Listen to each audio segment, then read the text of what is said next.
توكل عليه ونعوذ بالله من شرور أنفسنا ومن سيئات أعمالنا من يهده الله فلا مضل له ومن يضلله فلا هادي له ونشهد أن لا إله إلا الله وحده لا شريك له ونشهد أن سيدنا وحبيبنا ونبينا وشفيعنا وسندنا ومولانا محمدا عبده ورسوله الذي أرسله بالحق بشيرا ونذيرا وداعيا إلى الله بإذنه وسراجا منيرا فقد قال الله تعالى في الكلام المجيد والفرقان الحميد أعوذ بالله من الشيطان الرجيم بسم الله الرحمن الرحيم اقرأ باسم ربك الذي خلق خلق الإنسان من علق اقرأ وربك الأكرم الذي علم بالقلم علم الإنسان ما لم يعلم وموضع آخر بسم الله الرحمن الرحيم قل إن كنتم تحبون الله فاتبعوني يحببكم الله فاتبعوني يحببكم الله ويغفر لكم ذنوبكم الله غفور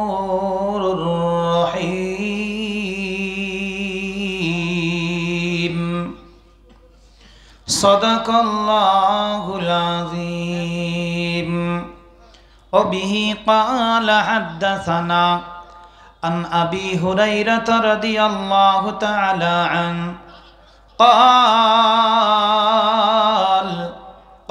رسول الله صلى الله عليه وسلم لا يؤمن أحدكم حتى أكون أحب إليه من والده وولده أو كما قال عليه السلام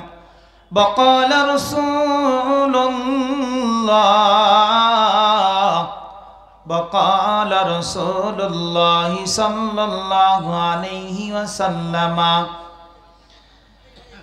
إنما بعثت معلما أو كما قال عليه السلام وقال رسول الله صلى الله عليه وسلم من خرج في طالب العلم فهو في سبيل الله حتى يرجع أو كما قال عليه السلام وقال رسول الله صلى الله عليه وسلم خيركم من تعلم القرآن وعلمه أو كما قال عليه السلام وقال رسول الله صلى الله عليه وسلم إن العلماء ورثة الأنبياء وإن العلماء لم يورثوا دينارا ولا درهما أو كما قال عليه السلام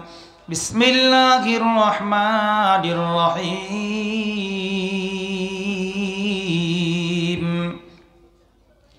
ما كان محمد أبا أحد من رجالكم ولكن رسول الله وخاتم النبيين وكان الله بكل شيء عليما إن الله وملائكته يصلون على النبي يا أيها الذين آمنوا صلوا عليه وسلموا تسليما اللهم صل على محمد وعلى آل محمد كما صليت على إبراهيم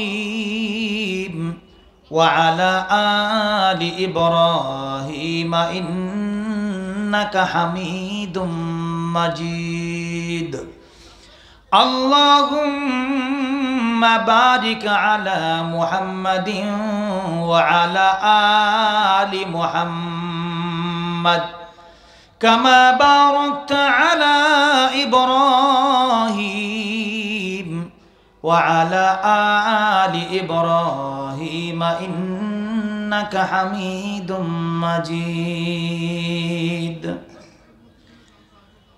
চিন্তা করে দেখো না কবরে কি যাবে না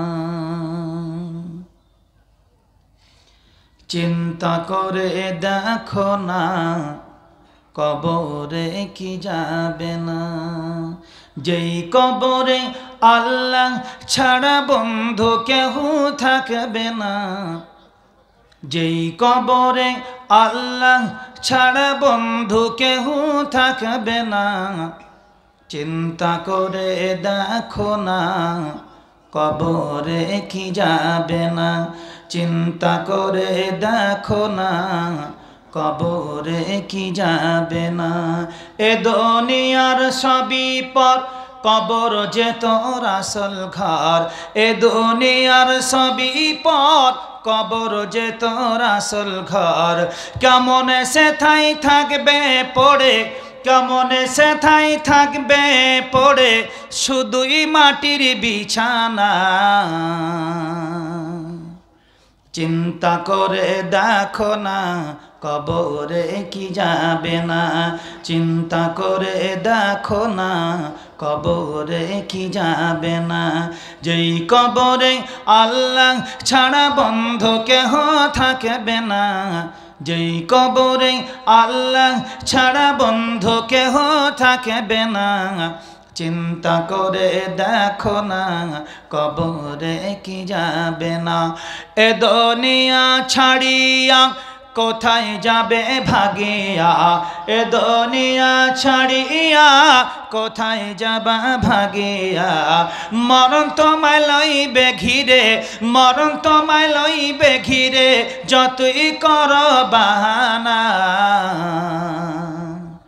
চিন্তা করে দেখো না কবরে কি যাবে না চিন্তা করে দেখো না কবরে কি যাবে না যেই কবরে আল্লাহ ছাড়া বন্ধ কেহ থাকবে না যেই কবরে আল্লাহ ছাড়া বন্ধ কেহ থাকবে না চিন্তা করে দেখো না কবরে কি যাবে না চিন্তা করে দেখো না কবরে কি যাবে না। দিলে ভরা অহংকার চেনো না আজ খোদার ঘর, দিলে ভরা অহংকার চেনো না আজ খোদার ঘর। নামাজ লাগিয়া কি তোর, নামাজ লাগিয়া কি তোর মোটেও মায়া লাগে না। চিন্তা করে দেখো না কবরে কি যাবে না, চিন্তা করে দেখো না কবরে কি যাবে না। অবশেষের ঠিকানা শুধুই মাটির বিছানা, অবশেষের ঠিকানা শুধুই মাটির বিছানা। চিন্তা করে দেখো না কবরে কি যাবে না, চিন্তা করে দেখো না কবরে কি যাবে না। উপস্থিত আর আজকের এই পবিত্র জালসার এই মহতী সভার যোগ্যতম সভাপতি মহাশয়, আমার বন্ধুবর, মঞ্চ উপবিষ্ট ওলামায়ে কেরাম, সম্মুখের দিনদার পরেশগার আল্লাহওয়ালা শ্রোতা মণ্ডলী, পর্দানাসীনা লজ্জাবতী গুণবতী সরলা সুন্দরী শ্রদ্ধিয়া মা ও বোনেরা, ছোট্ট ছোট্ট স্নেহের কচিকাচারা, প্রথমে আমার অন্তরের অন্তঃস্থল থেকে সালাম, শুভেচ্ছা, প্রীতি, ভালোবাসা জানাই। আসসালামু আলাইকুম ওয়া রাহমাতুল্লাহি ওয়া বারাকাতুহু। আলহামদুলিল্লাহ, আল্লাহ সুবহানাহু তাআলার বড় দয়া, বড় করম, বড় কৃপা, বড় অনুগ্রহ যে আল্লাহ পাক আমাদেরকে একটি পবিত্র সভা, এই জালসা, যে জালসার কাজ যেহেতু মাদ্রাসার জালসা, আপনারা শুনলেন আমার বন্ধুবরের মুখ থেকে, মুফতি রফিকুল ইসলাম সাহেবের মুখ থেকে, এটা জেলা শহরের আমাদের মাদ্রাসা, এটা গৌরব। সেই মাদ্রাসার আজকের জালসা নিশ্চিত জোহরের পর থেকে প্রোগ্রাম শুরু হবে, যেহেতু ছেলেপুলের নাত, রসুল, গজল, কুইজ ইত্যাদি। তারপরে আসরের পর তো এ মাদ্রাসারই শিক্ষক আলোচনা করছিলেন, আমরা শুনেছি। অদম গুনেগার মাগরিবের পরেই আপনাদের সেবায় নিয়োজিত হয়েছে, হাজির হয়েছি। আল্লাহ পাক আমাদের সকলকে কাউকে বলা, কাউকে শোনার তৌফিক দান করেছেন। সে স্রষ্টার দরবারে আমরা প্রত্যেকে তার শুকরিয়া আদায় করি, বলি আলহামদুলিল্লাহ। অতঃপর আমার আপনার নবী তথা সারা বিশ্বের নবী, নবীকুলের শিরোমণি, আমিনার লাল, মদিনার তাজদার, জনাবে নবী মুহাম্মাদুর রাসূলুল্লাহ আরবি সাল্লাল্লাহু আলাইহি ওয়াসাল্লাম তাসলিমার প্রতি শত সহস্র দুরুদ ও সালাম ও শান্তির বাড়ি বর্ষিত হোক। সকলেই বলি আল্লাহুম্মা আমিন। আল্লাহুম্মা সাল্লি আলাই, আল্লাহুম্মা বারিক আলাই। সম্মানিত মুসল্লিনে কেরাম ও শ্রোতামণ্ডলী, আমি আপনাদের প্রথমে শুকরিয়া এই মর্মে আদায় করছি, সংখ্যার নিরিখটা খুব কম হলেও আপনারা যারা এখানে উপস্থিতি দিয়েছেন। সাধারণত আমরা জালসা করা মানুষ, জালসায় গিয়ে সালাম দিলে মানুষের শ্রোতাদের মুখ থেকে সালামের যে উত্তর, এতে করে আমরা সন্তুষ্ট হতে পারি না। কিন্তু আজকের খুব ভালো লেগেছে যে আপনারা সকলেই এক স্বরে, উচ্চ স্বরে সকলে সালামের উত্তরটা দিয়েছেন। এর জন্য আপনাদেরকে আমার পক্ষ থেকে আন্তরিক ধন্যবাদ, অভিনন্দন জানাচ্ছি ভালো কাজটা করার জন্য। কেননা হাদিস এসেছে, নবীজি বলেছেন, বুখারী শরীফের 6 নম্বর পৃষ্ঠায় হাদিসটি রয়েছে। আল্লাহ রসুল সাল্লাল্লাহু আলাইহি, হাদিসের রাবি হচ্ছেন হযরতে আব্দুল্লাহ ইবনে আমর রাদিয়াল্লাহু তাআলা আনহু। আল্লাহ রসুল সাল্লাল্লাহু আলাইহি ওয়াসাল্লাম তাসলিমার কাছে একজন ব্যক্তি আসলেন, আসার পরে বললেন, ক্বালা আইউল ইসলামি খায়রুন, ক্বালা তুতঈমুত তুআমা ওয়া তাকরাউস সালাম আলা মান আরাফতা ওয়া মান লাম তারিফ, রাবাহুল বুখারী। আল্লাহ রসুল সাল্লাল্লাহু আলাইহি ওয়াসাল্লামের কাছে একজন ব্যক্তি এসে বললেন, ইয়া রাসূলুল্লাহ, হাবিবাল্লাহ, ইসলামের মধ্যে কোন জিনিসটি উত্তম? নবীজি তার উত্তরে বললেন তুতঈমুত তুআম, খানা খাওয়ানো, এখানে অনেক কথা, আমি ওইদিকে যাচ্ছি না। ওয়াত্তাকরাউ সালাম, সালাম প্রদান করা। আলামান আরাফতা ওয়ামাল্লাম তারিফ, তুমি তাকে চেনো অথবা না চেনো। মুসলমান যদি বুঝতে পারো লোকটি মুসলমান, তার মাথায় টুপি থাক, তার দাড়ি থাক আর না থাক, তুমি ভেদাভেদ করো না কার লম্বা টুপি কার গোল টুপি। নবীজির আমলে কি এগুলি ছিল নাকি? সে তো নবীজি বলেছেন আলামান আরাফতা, তুমি যদি তাকে চেনো, ওয়ামাল্লাম তারিফ, আর যদি না চেনো। আমরা অনেক সময় কি করি, মুখ চেনে সালাম দিই, একদম বাস্তব। হ্যাঁ, অপরিচিত মানুষ আমি চিনি না, হিন্দু না মুসলিম, সমস্যা একটা আছে, ওটা আলাদা বিষয়। কিন্তু যেখানে আমি চিনি, আমি জানি, আমার শ্রদ্ধেয় বাবা জীবনদেরকে আপনাদের চিনি, আমি জানি। তাছাড়া আপনার সার্টিফিকেট যেটা রয়েছে, মাথায় টুপি, মুখে দাড়ি, নবীজির সুন্নাত, তা আমার অসুবিধা কোথায় সালামটা দিতে? কিন্তু আমরা সমাজের কিছু মানুষ তার থেকেও একটু পিছিয়ে। মনে রাখবেন, আজকের যে আলোচনা সভায় আমি বসেছি, একটা মাদ্রাসার জালসা, মাদ্রাসা বিদ্যালয়, শিক্ষালয়। মাদ্রাসায় আদর্শ শিক্ষা দেওয়া হয়, শুধু শিক্ষা দেওয়া হয় না, আদর্শ শিক্ষা দেওয়া হয়, আদর্শবান ছাত্র তৈরি করা হয়।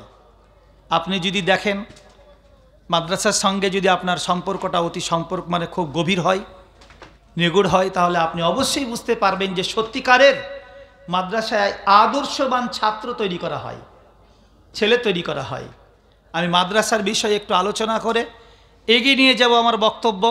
যত সময় আমার সময় দিয়েছেন সভাপতি সাহেব, আমি ততক্ষণ আপনাদের মাঝে আছি, চেষ্টা করব কোরআন হাদিস সম্মত আলোচনাগুলি করা। আমরা আপনারা সকলেই জানি, পৃথিবীর প্রথম ওস্তাদ, একটু বলবেন কে? বলবেন না? পৃথিবীর প্রথম শিক্ষক, মানে ওস্তাদ বললে হয়তো বুঝতে পারলেন না নাকি? শিক্ষক কে একটু জানি, বলতে পারবো? হ্যাঁ, ঠিক, রাইট অ্যান্সার। পৃথিবীর প্রথম, আমি তো হাদিস পড়লাম, এবার বলবেন আমরা তো আরবি জানি না। আমার রসুল সাল্লাল্লাহু আলাইহি সাল্লাম বলেছেন, বকাল রসুল্লাহ সাল্লাল্লাহু আলাইহি ওয়াসাল্লাম ইন্নামাল বুইসতু মুআল্লিমান, নবীজি বলেছেন আমাকে পৃথিবীর প্রথম শিক্ষক করে পাঠানো হয়েছে। আপনারা আমরা সকলেই জানি, নবীজি যখন নবুয়তি পাননি, গারে হীরা নামক একটি পাহাড়, মক্কা থেকে 5 কিলোমিটার দূর, পাহাড়টার উঁচুটাও হচ্ছে 5 কিলোমিটার, মানে সমতল 5 কিলোমিটার আর উঁচুটা হচ্ছে 5 কিলোমিটার। তারপরে সেই যেখানে আমার রসুল সাল্লাল্লাহু আলাইহি সাল্লাম ধ্যানে মগ্ন থাকতেন, রত থাকতেন, সেই গুহা, সেই ঘর, সেই গর্ত, তা আল্লাহ রাব্বুল আলামিন দেখেন, খুব ভালো করে আপনারা একটু বোঝার চেষ্টা করুন। আমার নবীকে নবুয়তি দিয়ে আল্লাহ পাক সর্বপ্রথম যে আয়াতে কারিম অবতীর্ণ করলেন, তার নাম ছিল পড়া। ইকরা বিসমি রাব্বিকাল্লাযী খলাক, পড়ো তুমি তোমার প্রভুর নামে, যিনি তোমাকে সৃষ্টি করেছেন। আপনারা সকলেই জ্ঞানী ব্যক্তি, বলেন নবুয়তি পাওয়ার পরে আল্লাহ সুবহানাহু তাআলা নবীজিকে কি নামাজের জন্য বলে দিয়েছিলেন যে 5 ওয়াক্ত নামাজ তোমার উপরে ফরজ করা হলো, রোজা ফরজ করা হলো, হজ ফরজ করা হলো, জাকাত ফরজ করা হলো? বলেছিলেন কি? আপনারা জ্ঞানী ব্যক্তি, স্টাডি করেন অনেকেই, বলেননি? আল্লাহ সুবহানাহু তাআলা মহান, আল্লাহ ভালো জানেন যে আমি আমার নবীকে নবুয়তি দিলাম, কাজে শিক্ষাটা আগে জানবে, নামাজ কেমন করে পড়তে হবে, রোজা কেমন করে রাখতে হবে, ওকে জানতে হবে। তো জানার নাম হচ্ছে শিক্ষা। আল্লাহ সুবহানাহু তাআলা তাই পৃথিবীর প্রথম মুআল্লিম, প্রথম শিক্ষক করে আল্লাহ পাক বিশ্ব রাসূল সাল্লাল্লাহু আলাইহি সাল্লামকে দুনিয়ার বুকে প্রেরণ করলেন। নবীজি বললেন আমি পৃথিবীর প্রথম শিক্ষক। তাহলে সেই শিক্ষক, সে নবীজির ছাত্র কারা? আল্লাহ সুবহানাহু তাআলা যে প্রথম বিশ্ব রাসূল বললেন যে আমি প্রথম শিক্ষক, পৃথিবীর প্রথম শিক্ষক, তার ছাত্র কারা থাকবে? ছাত্র থাকবে না? থাকবে না? ছাত্র থাকবে। সে ছাত্র হচ্ছে সাহাবায়ে কেরাম রিদওয়ানুল্লাহি তাআলা আলাইহিম আজমাইনগণ। এবার আপনারা বলবেন হুজুর, তো পৃথিবীর প্রথম শিক্ষক নবীজি, মাদ্রাসা কোনটা ছিল? মাদ্রাসা ছিল কোনটা? মসজিদে নববীর, সঠিক উত্তর দিয়েছেন আপনি। মসজিদে নববীর আসহাবে সুফা একটি জায়গা, একটি জায়গার নাম সুফা।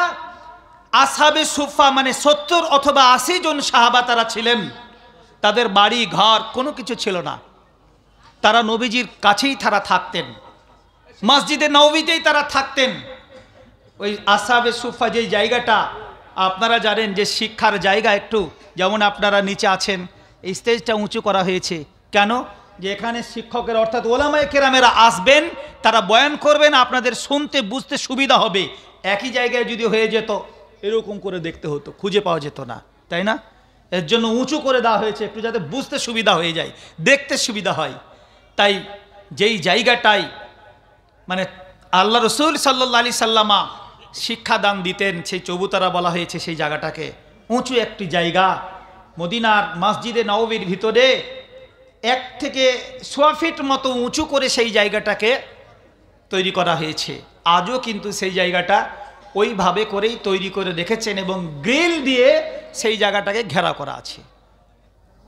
আসুন একটু করে আপনাদের বলি, আল্লাহ রসুল সাল্লাল্লাহু আলাইহি ওয়াসাল্লাম তো তাসলিমার সাহাবা, আপনারা জানেন হযরতে আবু হুরায়রা রাদিয়াল্লাহু তাআলা আনহু, ইনার থেকে এত হাদিস আছে,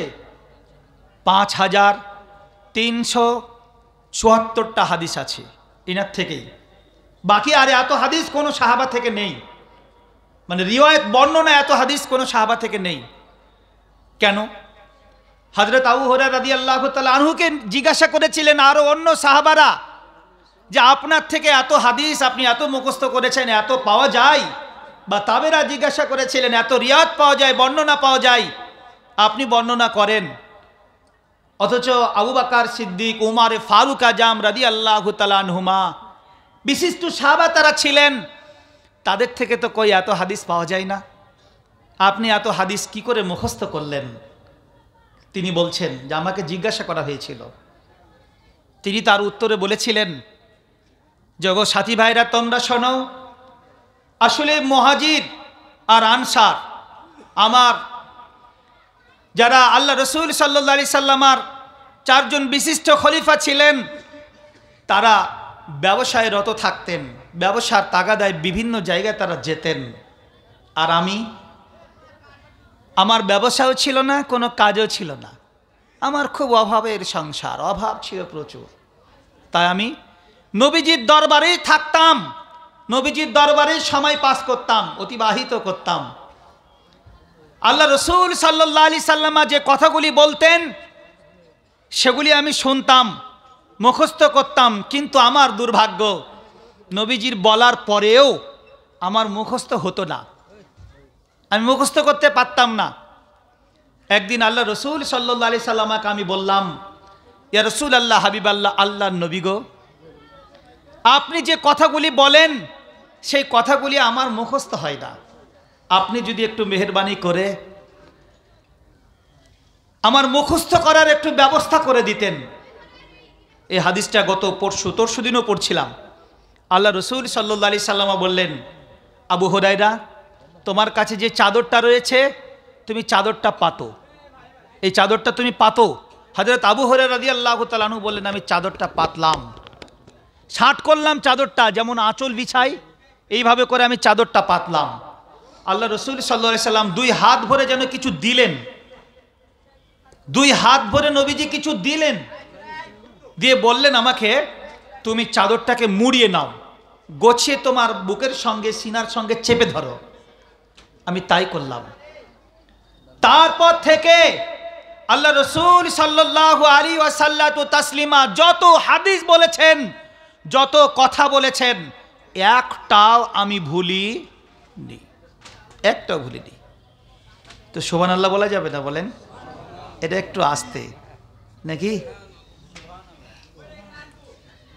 আল্লাহ সুবহানাহু তাআলা আমাদের প্রত্যেকে তৌফিক দান করুন। আমরা একবার সুবহানাল্লাহি ওয়া বিহামদিহি বললে বিশ্বনবী বলেছেন, গরিসাত লাহু নাখলাতুন ফিল জান্নাতি, লাগিয়ে দেওয়া হবে তার জন্য জান্নাতের মধ্যে একটা খেজুরের গাছ। দেখুন, আপনারাই বলেন যে কার জন্য জান্নাতে খেজুরের গাছ লাগানো হবে? যে জান্নাত পাবে তার জন্যই তো, জাহান্নামের জন্য হবে নাকি? তাহলে এই আমরা যদি সুবহানাল্লাহি ওয়া বিহামদিহি বলি তা আল্লাহর দয়া হবে, আর আমরা জান্নাত আল্লাহ পাক আমাদেরকে দেবে আশা তো আমরা রাখি। কেননা আল্লাহ সুবহানাহু তাআলা নিজেই বলেছেন ওয়াইদখিলু মাইয়াশাউ ফি রাহমাতি। আল্লাহ পাক বলেন ও আমার বান্দা বান্দিরে শোনো, আমি আল্লাহ রব্বুল আলামিন আমার দয়ায় তোমাদেরকে আমি জান্নাতবাসী করব। আমি বলবো হুজুর নামাজ পড়ি, রোজা রাখি, হজ করি, যাকাত দিই, এত দান করি, কি হবে হুজুর? এগুলির কি হবে? কি কোনো ফায়দা হবে না। আল্লাহ রাসূল সাল্লাল্লাহু আলাইহি ওয়াসাল্লাম তো তাসলিমা বলেছেন নামাজ রোজা হজ যাকাত আল্লাহর হুকুম। আল্লাহ পাক এই নামাজ রোজা হজ যাকাত আল্লাহ পাক খুশি হবেন। আল্লাহ পাক খুশি হয়ে কাল কিয়ামতের মাঠে আল্লাহ পাক বলবে বান্দা তোমরা আমাকে খুশি করেছো, আমি আল্লাহ সুবহানাহু ওয়া তাআলা তোমাদের প্রতি দয়াবান হয়ে তোমাদের প্রতি রহমত বর্ষণ করে তোমাদের সকলকে আমি জান্নাতবাসী করে দিলাম। একবার জোরে বলুন সুবহানাল্লাহ। এ নবীর উম্মত বিশ্ব নবী মুহাম্মদুর রাসূলুল্লাহ সাল্লাল্লাহু আলাইহি ওয়াসাল্লাম তো তাসলিমা বলেন ইন্নামাল বুইতু মুআল্লিমা, আমি পৃথিবীর প্রথম ওস্তাদ আর আমার ছাত্র হচ্ছে সাহাবারা। তার মধ্যে সাহাবাদের মধ্যে আপনার কিছু গন্তি সাহাবা, তারা ছিলেন আসহাবে সুফফা 70 অথবা 80 জন সাহাবা। হযরত আবু হুরায়রা রাদিয়াল্লাহু তাআলা আনহু একদিন বলেন আমাকে এত ক্ষুধা পেয়েছে, এত ক্ষুধা পেয়েছে, আমি ক্ষুধার তাড়নায় আমি চলন শক্তিটাও হারিয়ে ফেলেছি, আর চলতে পারি না, এত ক্ষুধা লেগেছে আমাকে। আমি নামাজ আনতে যেই গেট দিয়ে মসজিদে নববীর প্রধান গেট দিয়ে সাহাবারা ঢুকতেন এবং বেরোতেন, আমি ওই মসজিদে নববীর গেটে আমি বসে পড়লাম। বসার পরেও বসে আমি থাকতে পারলাম না। তার বসে থাকতে যখন না পারলাম, পেটটাকে মাটির সঙ্গে লাগিয়ে দিয়ে অবুর হয়ে আমি গড়াগড়ি করতে শুরু করলাম। এত ক্ষুধা আমার আর সহ্য হচ্ছিল না। ক্ষুধার তাড়নায় আমি অতিষ্ঠ হয়ে পড়েছিলাম। আমার উদ্দেশ্য ছিল এটা, আজ মসজিদে নববীতে যে সমস্ত সাহাবারা নামাজ পড়তে এসেছেন, আমাকে যখন তারা দেখবে মসজিদের গেটে আমি গড়াগড়ি খাচ্ছি, নিশ্চিত তারা কেউ না কেউ আমাকে জিজ্ঞাসা করবে আবু হুরায়রা কেন তুমি এমন করে মসজিদের গেটে তুমি গড়াগড়ি করো, দরজার সামনে কেন তুমি এমন করে গড়াগড়ি করো আবু হুরায়রা? কেউ আমাকে বলবে, কেউ দাওয়াত দিবে আমাকে, ওই দাওয়াত আমি গ্রহণ করে তাদের বাড়ি যাব, আমার ক্ষুধার জ্বালা নিবারণ হবে। উদ্দেশ্যটা দেখুন, ক্ষুধার তাড়নায় হযরত আবু হুরায়রা গড়াগড়ি করেন। ঠিক নামাজ শেষ অন্তে, নামাজের নফিল অন্তে সর্বপ্রথম যিনি বেরোলেন হযরত আবু বকর সিদ্দিক রাদিয়াল্লাহু তাআলা আনহু বেরোলেন। হযরত আবু হুরায়রা রাদিয়াল্লাহু তাআলা আনহু বলেন তিনার বেরোনোটা দেখে তিনি যেইভাবে করে যাচ্ছিলেন, আমার মনে মনে হলো যে তিনি আমাকে কোনো কথা জিজ্ঞাসা করবেন না। তাই আমি তিনাকে নিজে থেকেই জিজ্ঞাসা করার জন্য, যাতে করে তিনি আমাকে জিজ্ঞাসা করেন এই উদ্দেশ্য নিয়ে আমি একটা আয়াতে কারিমা জিজ্ঞাসা করতে চাইলাম, একটা আয়াত আমি জানতে চাইলাম তিনার কাছে যখন জানলাম তিনি সঙ্গে সঙ্গে সলভ করে দিলেন, আয়াতটা বলে দিলেন। বলে দেওয়ার পরে তিনি চলে গেলেন, আমার দিকে আর ফিরে তাকালেন না। আমি তো ভাবলাম আহারে, যে উদ্দেশ্য নিয়ে আমি জিজ্ঞাসা করলাম উদ্দেশ্য সফল হলো না। তারপরে দেখি হযরতে উমর ফারুক আজম রাদিয়াল্লাহু তাআলা আনহু তিনিও বেরোলেন। তিনিও সেই রকম, তিনার বেরোনোটাও দেখে আমার ওই রকম মনে হলো। তিনাকে আমি দেখে একটি আয়াতে কারিমা জিজ্ঞাসা করলাম, তিনিও সেই আয়াতে কারিমাটা আমাকে বলে দিলেন। বলে দিয়ে তিনিও চলে গেলেন। একের পর এক সাহাবারা বেরোতে থাকলেন, আর বেরিয়ে বেরিয়ে তারা চলে যাচ্ছেন, কেউ আমার দিকে ফিরে তাকালো না। তারপরে সর্বশেষ দেখি বিশ্বনবী মুহাম্মদুর রাসূলুল্লাহ সাল্লাল্লাহু আলাইহি ওয়াসাল্লাম তাসলিমা। নবী আমার বেরোচ্ছেন আর আমার দিকে দেখলেন, দেখে মুচকি মুচকি হাসছে, বলে আবু হুরায়রা কেন তুমি এখানে গড়াগড়ি খাচ্ছ, বলো চলো বাড়ির দিকে যাই। হযরত আবু হুরায়রা বলেন আমাকে আমার নবী বাড়ির দিকে নিয়ে গেলেন। বাড়ির দিকে নিয়ে গিয়ে আম্মাজানদের কাছে জানতে চাইলেন বাড়িতে কিছু খাবার আছে কি। খাবারের তলাশ নিলেন, খবর নিলেন, খাবার আছে এক গ্লাস মাত্র, শুধু দুধ, আর কোনো খাবার নাই। আল্লাহ রসুল সাল্লাল্লাহু আলাইহি ওয়াসাল্লাম তাসলিমাকে বললেন এক গ্লাস দুধ, সেটা আবার হাদিয়া, মানে উপঢৌকন দানে এসেছে। এটা আমাদের সমাজ, আজকের আমাদের মাদ্রাসায় বিশিষ্ট বুজুর্গণের দিনকে এনেছিলাম সুদূর উত্তরপ্রদেশ থেকে আগত শায়েখ আব্দুল জব্বার রহমাতুল্লাহ আলাইহির সুযোগ্য পুত্র, গোটা এশিয়া মহাদেশ খ্যাত ছিলেন শায়েখ আব্দুল জব্বার রহমাতুল্লাহ আলাইহি। শুধু এশিয়া মহাদেশ কেন, সারা আপনার আফ্রিকা মহাদেশ, আমেরিকা মহাদেশও তিনি পাড়ি দিয়েছেন। গোটা বিশ্বের বিভিন্ন জায়গায় তিনাকে ভালোভাবেই জানে। তার সুযোগ্য পুত্র আজকের আমাদের মাদ্রাসায় দোয়ার মজলিস করার জন্য তিনাকে ডেকেছিলাম। তিনি এসে ওই বয়ানটাই শুরু করলেন যে আজকের সমাজে আমরা হাদিয়া দেওয়াটাকে উঠিয়ে দিয়েছি, হাদিয়া বুঝি না। আবার বলবে যদি হাদিয়া দেওয়ার কথা আলেমেরা বলবে এগুলি মৌলানাদের লাভের জন্য নিজের জন্য করে মানুষকে এগুলি বলার চেষ্টা করছে যাতে করে মানুষ হাদিয়া দেয়, উপঢৌকন দেয়। আসলে না, হাদিয়া দেওয়া এবং নেওয়া এটা আমার নবীজির সুন্নাত। বিশ্বনবী মুহাম্মদুর রাসূলুল্লাহ সাল্লাল্লাহু আলাইহি ওয়াসাল্লাম তাসলিমার জন্য এবং তার বংশধরের জন্য যাকাত, ফিতরা, সাদকার মাল খাওয়া জায়েজ নাই।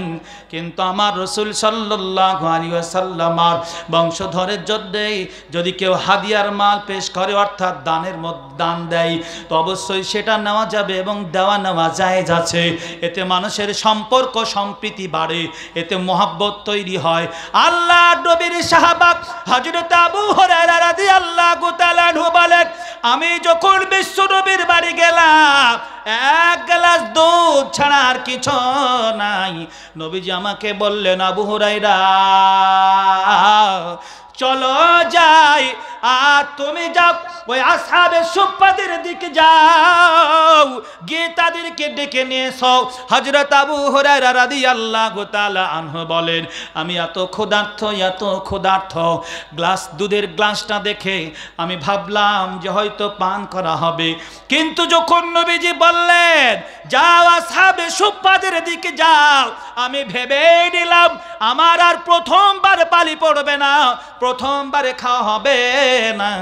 কেননা আসহাবে সুফফাদেরকে নবীজি ডাকতে বলেছেন, তাদের দাওয়াত দিতে বলেছেন। আমি গেলাম তাদের কাছে, গিয়েই তাদেরকে বললাম বিশ্ব নবীর তলব হয়েছে, ডাক হয়েছে।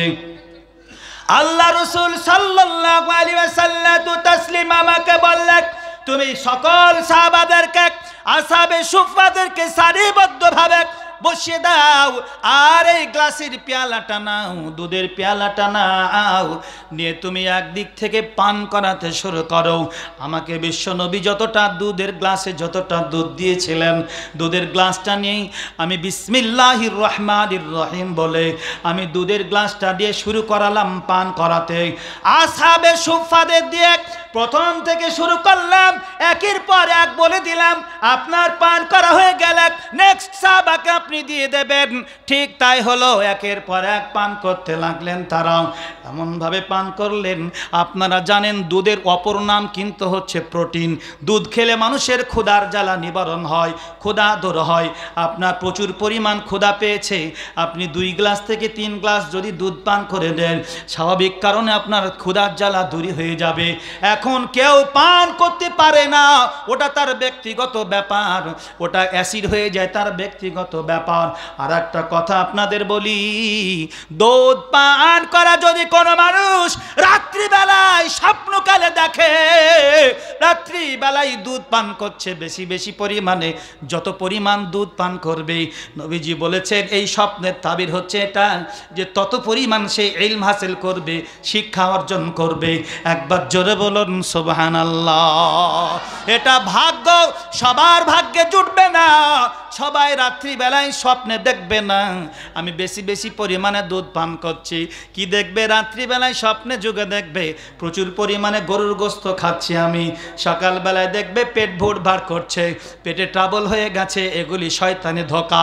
মনে রাখবেন কতগুলি স্বপ্ন তাবির ভালো, আবার কতগুলি স্বপ্নের তাবির একবার খুব খারাপ হয়ে যায়।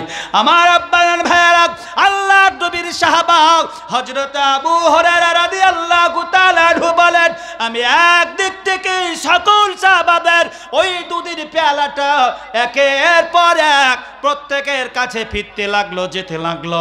সকলের পান করা যখন শেষ হয়ে গেল, তারপরে দেখি ওই দুধের পেয়ালাটা আমার কাছে ফিরে আসলো।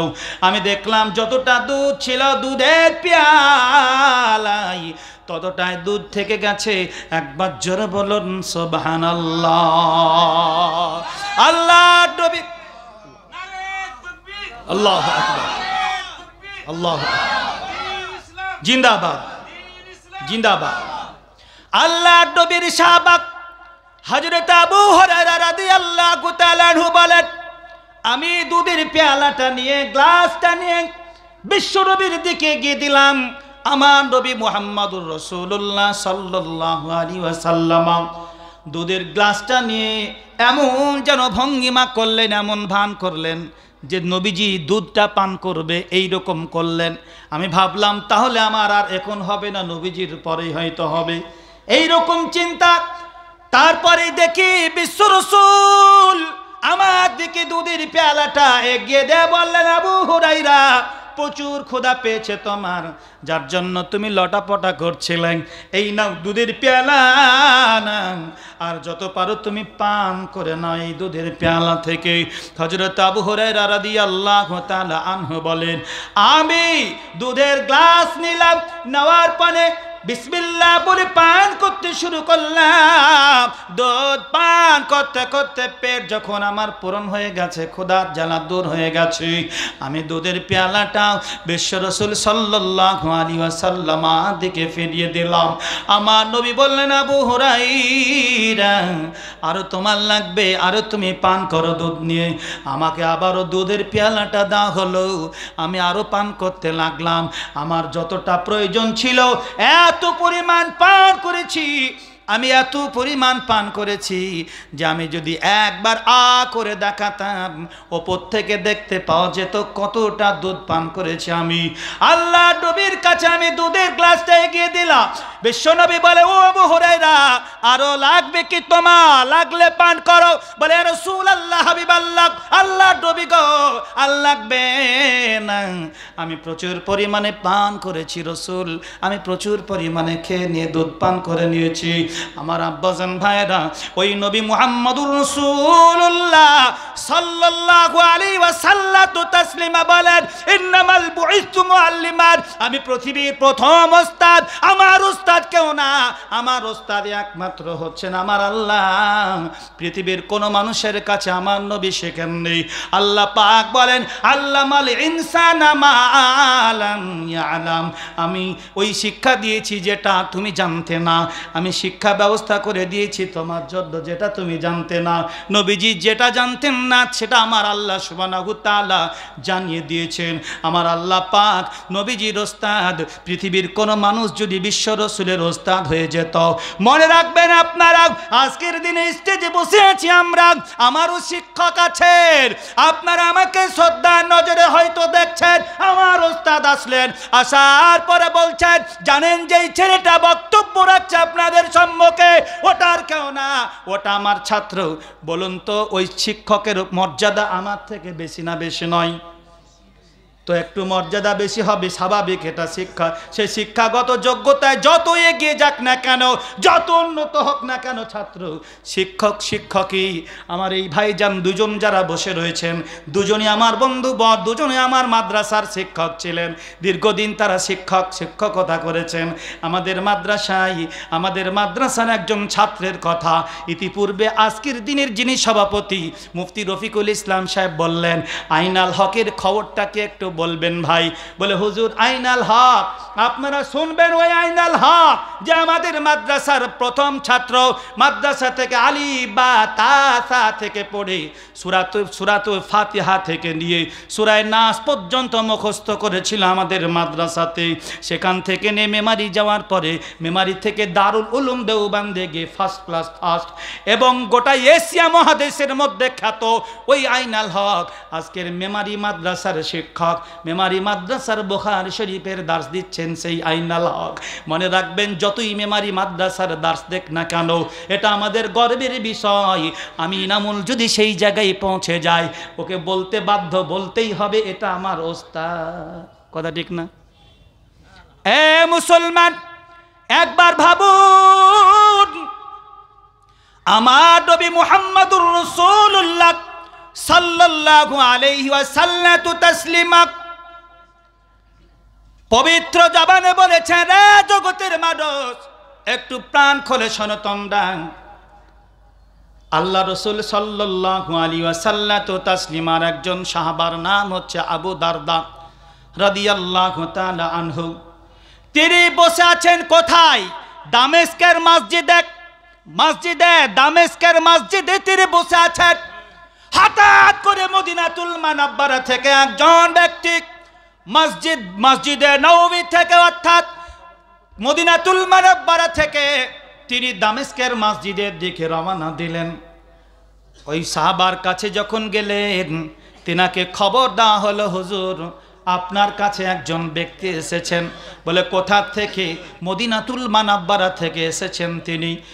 তিনার কাছে গেলেন, যাওয়ার পরে বললেন, হুজুর আমি বিশ্ব নবীর রওজা মুবারকের কাছ থেকে এসেছি আপনার কাছে, সুদূর মদিনাতুল মুনাওয়ারা থেকে আমি আপনার কাছে পাড়ি দিয়েছি হুজুর একটি হাদিস জানার জন্য। শুনেছি হাদিসটি আপনি বর্ণনা করছেন, আর আমি সেই হাদিসটি জানার জন্য আপনার কাছে আমি এসেছি হুজুর। বলে কোন হাদিসটি বর্ণনা দিলেন? হুজুর আমি জানতে চাইছি। ওই হাদিসটি তিনি বর্ণনা করতে শুরু করলেন। হযরত আবু দারদা রাদিয়াল্লাহু তাআলা আনহু বর্ণনা করতে লাগলেন। বলে হ্যাঁ সড়ক, আমি বিশ্ব নবীর পবিত্র জবান মুবারক থেকে শুনেছি, আল্লাহর নবী বলেছেন, যে ব্যক্তি শিক্ষার উদ্দেশ্য নিয়ে নিজের বাড়ি থেকে ভ্রমণ করতে গেল, শিক্ষার উদ্দেশ্য নিয়ে বেরোলো, সেই রাস্তাটা ছোট হোক অথবা বেশি হোক, দূর হতে পারে ছোট হতে পারে, এই মাদ্রাসায় অনেক ছাত্র পড়াশোনা করে। এই মাদ্রাসার শিক্ষকগুলি যারা রয়েছে সকলে আমার বন্ধুবর, কেউ আবার আমার স্নেহের ভাইয়ের মতো, একেবারে খুব কাছের এই মাদ্রাসার শিক্ষকগণেরা। এখন এই মাদ্রাসায় অনেক ছেলে পড়তে এসেছে, বিভিন্ন জায়গা থেকে পড়তে এসেছে। কেউ আপনার 24 পরগনা থেকে এসেছে, কেউ লালগোলা ভগবানগোলা, কেউ বেলডাঙ্গা, কেউ দমকল থেকে এসেছে। আল্লাহ রসুল সাল্লাল্লাহু আলাইহি ওয়াসাল্লাম তাসলিমা বলেছেন, যার যতটা দূরের রাস্তা হবে, ছোট হোক অথবা বড় হোক, বেশি হোক না কেন, হযরত আবু দারদা রাদিয়াল্লাহু তাআলা আনহু বলেন, এই রাস্তা যতটা সে সফর করবে, জান্নাতের বাগানের মধ্যে একটা বাগানের মধ্যে তারা সফর করবে। একবার জোরে বলুন সুবহানাল্লাহ।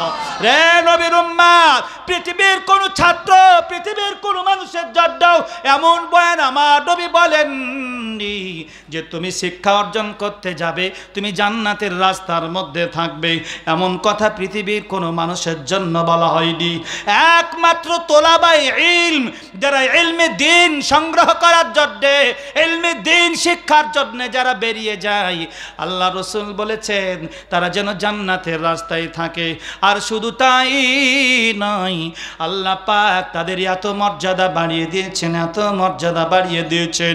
আল্লাহ সুবহানাহু ওয়া তাআলা রহমতের ফারিস্তা, নূরের ফারিস্তা, যাদের পাখা রয়েছে, যারা এক জায়গা থেকে অপর জায়গা যত্রতত্র ভ্রমণ করতে পারেন, তারা মুহূর্তের মধ্যে চলতে ফিরতে পারেন, তারা ওই ফারিস্তারা তার পদতলে সেই সমস্ত ছাত্রদের পদতলে তারা পর বিছাতে থাকে। একবার জোরে বলুন সুবহানাল্লাহ। আজকের হাদিস খানা দেখছিলাম, আল্লাহ রাসূল সাল্লাল্লাহু আলাইহি ওয়াসাল্লাম তাসলিমা বলেছেন, যখন তাদের পড়াশোনা করা হয়ে যায়, পড়াশোনার পরে যখন তারা আলিমে দিন বেনে যায়, আলিম বেনে যায়, তখন ওই রাস্তা দিয়ে যখন সে আলিমে দিন হাঁটতে থাকে, আল্লাহর মাখলুক, আল্লাহর সৃষ্টি জীব যত রয়েছে, জিন ইনসান থেকে নিয়ে গাছপালা থেকে নিয়ে সকলেই তাদের জন্য মাগফিরাতের দোয়া করতে থাকে। ইয়া আল্লাহ, মেহেরবানি করে তিনাদেরকে তুমি ক্ষমা করে দাও। এমনকি এই যে মতি ঝিলের মাছ, কত বড় বড় মাছগুলি মতি ঝিলে রয়েছে, আল্লাহ রাসূল সাল্লাল্লাহু আলাইহি ওয়াসাল্লাম তো তাসলিমা বলেছেন, নদীর মাছ, পুকুরের মাছ, পুষ্করিণীর মাছ, তারাও আলেম ওলামার জন্য মাগফিরাতের দোয়া করতে থাকে, কামনা করতে থাকে।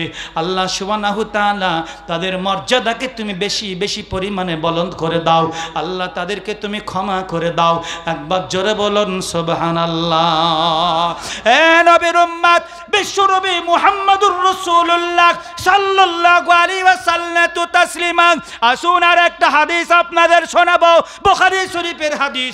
আল্লাহর নবীর দরবারে একদিন একজন মানুষ আসলেন, মেহমান আসলেন। আসার পরে বলেন, ইয়া রাসূলুল্লাহ, হাবিবাল্লাহ, আল্লাহ নবী গো, আমাকে বড় ক্ষুধা পেয়েছে রাসূল, আপনি আমার খাবারের একটু ব্যবস্থাপনা করুন। মেহমান গেলে নবীজি বলেছেন, মানুষের বাড়ি যখন মেহমান যাবে, মেহমানের মেজবানদারি করা বড় জরুরি, মেহমানের মেজবানদারি করা তোমার অপরিহার্য। তা আল্লাহ রাসূল সাল্লাল্লাহু আলাইহি ওয়াসাল্লাম তো তাসলিমা জিজ্ঞাসা বললেন কোন সাহাবাকে, একটু বাড়ির দিকে যাও, বাড়ির দিকে গিয়ে একটু খবর নাও, কোনো খাবার আছে কি। বাড়ির দিকে যা হলো, বাড়িতে গিয়ে জিজ্ঞাসা করা হলো, মেহমান এসেছে নবীর দরবারে, কোনো খাবার থাকলে একটু দিবেন, সেই মেহমানের খাদ্য খাবারের প্রয়োজন রয়েছে। আল্লাহ রাসূলের তখন একসঙ্গে 9 জন বিবি ছিলেন। একদিক থেকে প্রত্যেকটা আজওয়াজে মুতাহহারা আম্মা জানদের কাছে খোঁজ না হলো কোনো খাবার আছে কি। প্রত্যেকটা আজওয়াজে মুতাহহারা আম্মা জানদের পক্ষ থেকে উত্তর আসলো, কোনো খাবার নাই।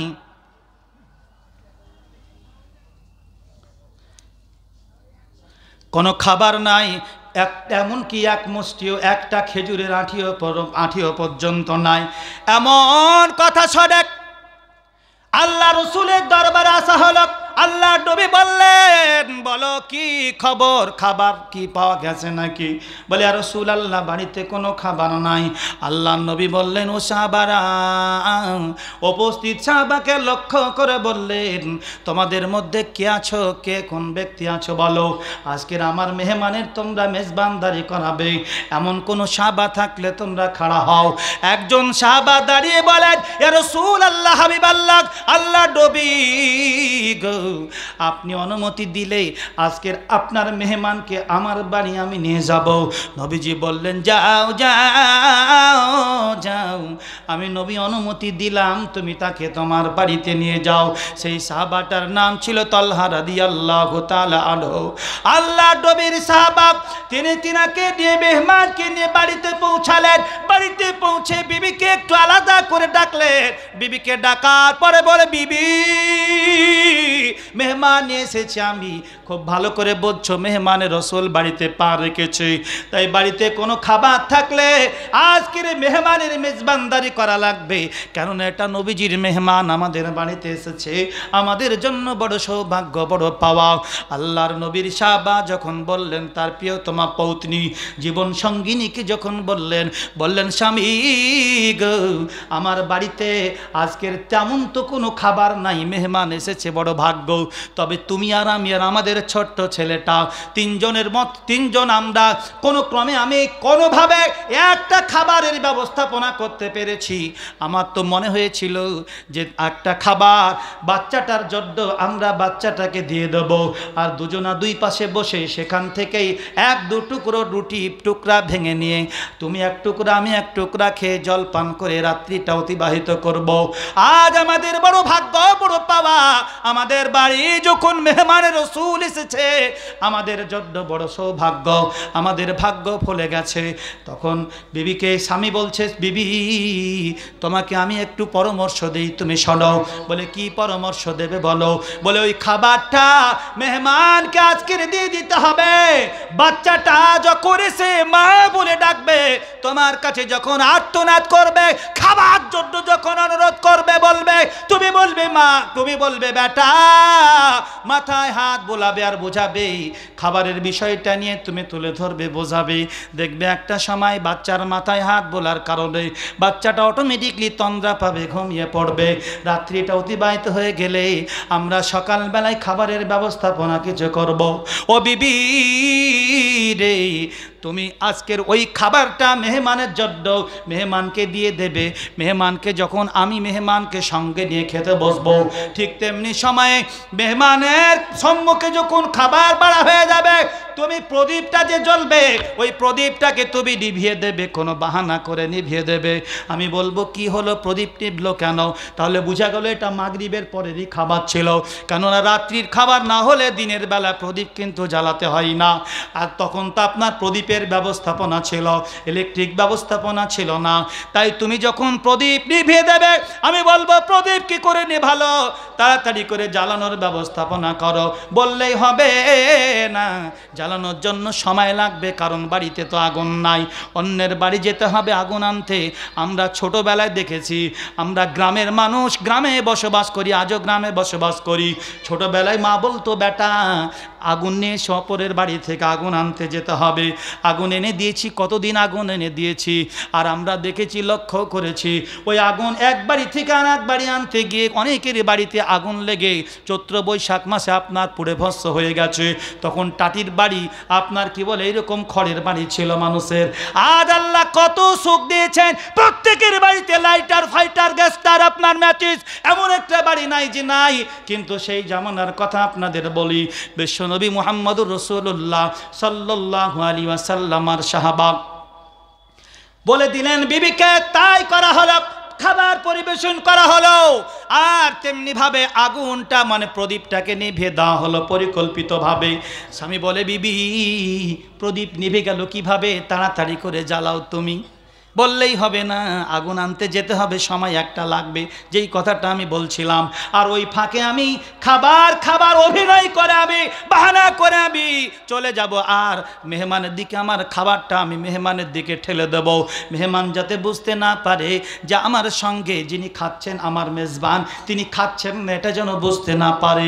তিনি যেন বুঝতে না পারে বাড়িতে খাবার কম আছে, যার জন্য আমাকেই দিয়ে দিয়েছে, এমনটা যেন বুঝতে না পারে। কেননা যদি একবার মেহমান বুঝতে পেরে যায় যে বাড়িতে খাবার নাই, মাত্র একটা খাবার, আর মানুষ আমরা 4 জন, মেহমান কোনো দিন পেট পূরণ করে খাবে না, কারণ তারও তো একটা লজ্জা আছে।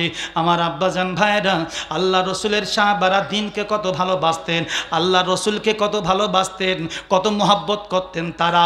তাই তাদের রক্ত ঝরা দিন, তিনাদের অক্লান্ত পরিশ্রমের ফল, যার জন্য আজকের গোটা পৃথিবীব্যাপী দিন প্রচার হয়েছে, দিন প্রসার হয়েছে। আল্লাহ নবী বলেছেন, যদিও হাদিসটা জয়ীফ, কিন্তু মনে রাখবেন শিক্ষার ক্ষেত্রে এটা জায়েজ। আল্লাহর নবী বলেছিলেন যে তোমরা শিক্ষার জন্য যদি উতলুবুল ইলমা ওয়ালাউ কানা ফিসসিন, শিক্ষার জন্য যদি চীন যেতেও হয় সেখানেও যাও, কিন্তু শিক্ষা অর্জন করো। আপনারা মনে রাখবেন, চীন দেশে তখন কিন্তু আরবি ভাষা ছিল না, আরবি শিক্ষা ছিল না। আজও চীন দেশে তত ভালো আরবি নাই, আর ভালোভাবে প্রচারও করতে পারে না। চীন দেশের সরকার আজও আপনার বেঁধে দিয়েছে, বড় বড় শায়েখ বুখারী শরীফ পড়ান, তার দাড়ি নাই খো, তার মাথায় টুপি নাই খো, খুব ভালো করে জানে দাড়ি রাখাও নিষিদ্ধ, টুপি পরাও নিষিদ্ধ। কিন্তু ওই অবস্থাতে, ওই পরিবেশেই তারা বুখারী শরীফের দাস দিচ্ছেন, শিক্ষা দিচ্ছেন। এটা চীনের পরিবেশ। কিছু কিছু জায়গায় উইঘুর মুসলিমদের উপরে কি অত্যাচার হয় দিনের পর দিন আমরা শুনতে পাই। আমার আব্বাজান ভাইরা, বিশ্বনবী মুহাম্মদুর রাসূলুল্লাহ সাল্লাল্লাহু আলাইহি ওয়াসাল্লাম তাসলিমার সাহাবা কত ভালোবেসেছেন নবীকে কত ভালোবেসেছেন। আল্লাহর নবীর কথা শুনে মেহমানকে নিয়ে গিয়ে নিজের খাবার না খেয়ে মেহমানের মুখে তুলে দিলেন। খাবার খাওয়ার পালা শেষ হলো, এবারে আগুন হয়ে আসলো, খাবার খাওয়ারও কাজ শেষ হয়ে গেছে। আমার আল্লাহ সুবহানাহু তাআলা এই ব্যক্তির উপরে, এই সাহাবার উপরে এত সন্তুষ্ট হলেন, সন্তুষ্ট হয়ে আমার আল্লাহ সুবহানাহু তাআলা সূরা কোরআন শরীফের একটা আয়াতের একটা অংশ, একটা ছোট্ট অংশ আল্লাহ পাক অবতীর্ণ করে দিলেন, ওয়ায়ুসিরুনা আলা আনফুসিহিম ওয়ালাউ কানা বিহিম খাসাসা। আর তারা নিজেদের থেকে, নিজেদের প্রাণের থেকে অপরের উপরে যারা নিজের প্রাধান্য দেয়, নিজের খাবার না খেয়ে অপরকে যারা বিলিয়ে দেয়, আল্লাহর কাছে এদের থেকে মনোনীত ব্যক্তি আর কেউ হতে পারে না। আমার আব্বাজান ভাইরা, তাই বলবো আমরা আজকের এই জালসা, এই মেহফিল যেখানে আমরা এসেছি, এটা আল্লাহ রাসূল সাল্লাল্লাহু আলাইহি ওয়াসাল্লাম তাসলিমার মাদ্রাসা, যেখানে ক্বালা রাসূলুল্লাহ সাল্লাল্লাহু আলাইহি ওয়াসাল্লাম পড়া হয়। আল্লাহ রাসূল বলেছেন, খায়রুকুম মা তাআল্লামাল কুরআন ওয়া আল্লামাহু, তোমাদের মধ্যে সেই ব্যক্তি উত্তম যে নিজে কোরআন শিখলো, অপরকে শিক্ষা দান দিল। আমরা আজকের আপনার ছেলেকে ইংরেজি শিক্ষার জন্য মানে খুব ছোটবেলা থেকে যখনই ছেলেটা কথা বলতে শেখে তখনই আমরা ইংরেজি শিক্ষার জন্য ব্যস্ত হয়ে পড়ি, ইংরেজি শিক্ষা দিই। আমরা কোনোদিন কোনো আলেম বলবেন আপনাকে যে আপনি ইংরেজি শিক্ষা দেবেন কেন, বাংলা শিক্ষা দেবেন কেন, এমন কথা কোনোদিন বলবে না। যদি কেউ বলে মনে রাখবেন নিশ্চিত তার জ্ঞানের ভুল আছে, জ্ঞানের কম আছে বলে বলছে। তবে আপনাকে এটা মাশওয়ারা দেবে, আমিও আপনাকে মাশওয়ারা দিচ্ছি, মুসলমান আপনি মুসলমানের হওয়ার কারণে আপনার বাচ্চাটাকে যেই ঢাঁচে আপনি তৈরি করবেন সেই ঢাঁচে আপনার বাচ্চাটা তৈরি হয়ে যাবে। আজকের দেখুন গোটা মুর্শিদাবাদ, যে মুর্শিদাবাদের কথা বললেন, বাংলা, বিহার, উড়িষ্যার রাজধানী মুর্শিদাবাদ, যেটা লন্ডনের মাটিতে কোনো জিনিস না পাওয়া গেলেও সেই মুর্শিদাবাদের মাটিতে সেটা পাওয়া যেত। আজকের সেই মুর্শিদাবাদ কত পিছিয়ে ছিল যদি বিগত দিনের দিকে আমরা তাকাই। এই মুর্শিদাবাদ লালবাগের মাটিতে কত ডাক্তার চিকিৎসা করে। আজ থেকে 15 বছর পূর্বে আমরা ডাক্তার দেখাতে এসেছি, আমার ভাইজন মাদ্রাসার শিক্ষক ছিলেন, ডাক্তার দেখাতে এসে 50টার মধ্যে 5টা ডাক্তার মুসলিম ডাক্তার আমরা পাইনি।